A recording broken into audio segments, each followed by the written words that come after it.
Hi, this is Dan with Becker Dental Lab. I'd like to show you guys how Open InLab works on the InLab 4.0. I purchased the software last week from Patterson and Serona. It is around $2,500 a year for the licensing fee. Basically what it does, it gives me the opportunity to mill in truly any machine I want to mill it in rather than just the MCXL.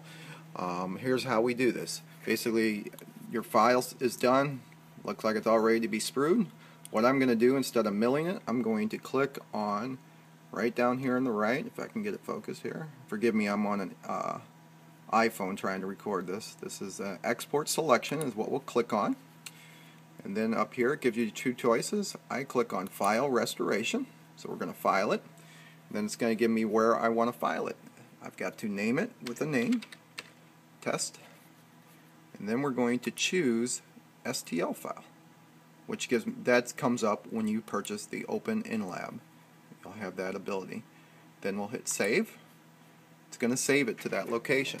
Now what I'm using is a nesting software called Sum3D. Sum3D allows me to create a program and import STLs. Really any nesting software will work. There's my file right up here in the top. Test file. I can click on it. And what it's going to do, it's going to show me a preview. This may take a few seconds, just depends on your network and how fast your network works between your computers. This morning mine seems to be running a little bit slow. I don't know why.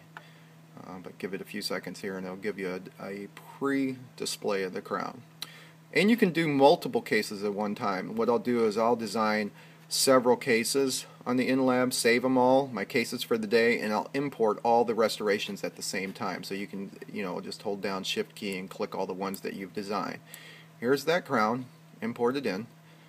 Okay, looks just like the crown I made on InLab 4.0. Hit OK. And so I'm going to import that. And I can choose the type of restoration down here I'm going to import, whether it's an anatomic crown, an implant bar, a partial framework. It gives me a lot of options on Sum3D. So we're going to import this crown. Hit open. I'm going to overwrite the file.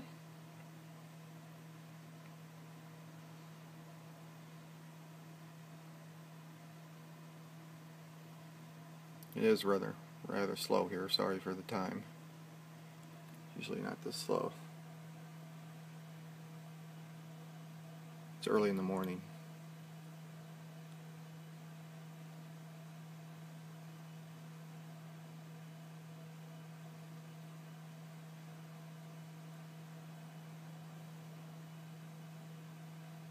So there's my file. Comes up on Sum3D. Tells me the maximum tooth thickness. So I know what size of puck I need to use for each restoration. And when you get multiple teeth, the thicknesses definitely change. Just click OK.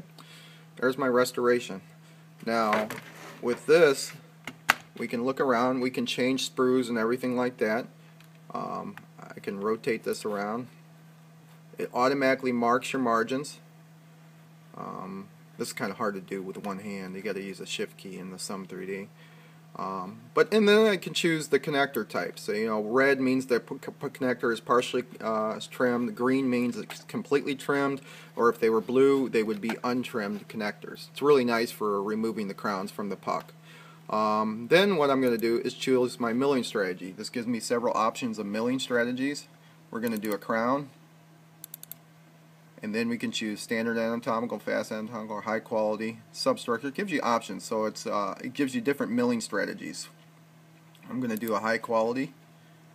Hit OK. And there's my restoration. That's what it looks like when the milling strategies are imported. I'm going to go over here and choose a puck. And basically I'm going to choose my puck. I've got different pucks. It saves my puck locations. I can choose, you can see here all my different pucks. This is the puck I'm going to put it in. Open. Yes, it's asking me to render the crown in a direction that optimizes it. And then it'll ask me to automatically, do I want to automatically position? I say yes. So it's going to put the crown exactly where it thinks it needs to do. Now I can move it from there, but or tighten it up or however I want to do to reduce the space. But that basically is how you import an STL from InLab 4.0. So it works very nice From here I can mill it in pretty much anything. I can wax it, I can mill it in wax, I can mill it in PMMAs, or I can mill it in zirconia, or you can send it to printers, you can send it to anywhere you want from this location. It's a great tool, a great thing that Sirona InLab has come up with. I've been doing this on 3.8 with IDTs and CDTs, converting them to STLs, but this works even better with the new 4.0. It's great to have. Thanks a lot. And if they got any questions, just let me know. You can reach me on Facebook.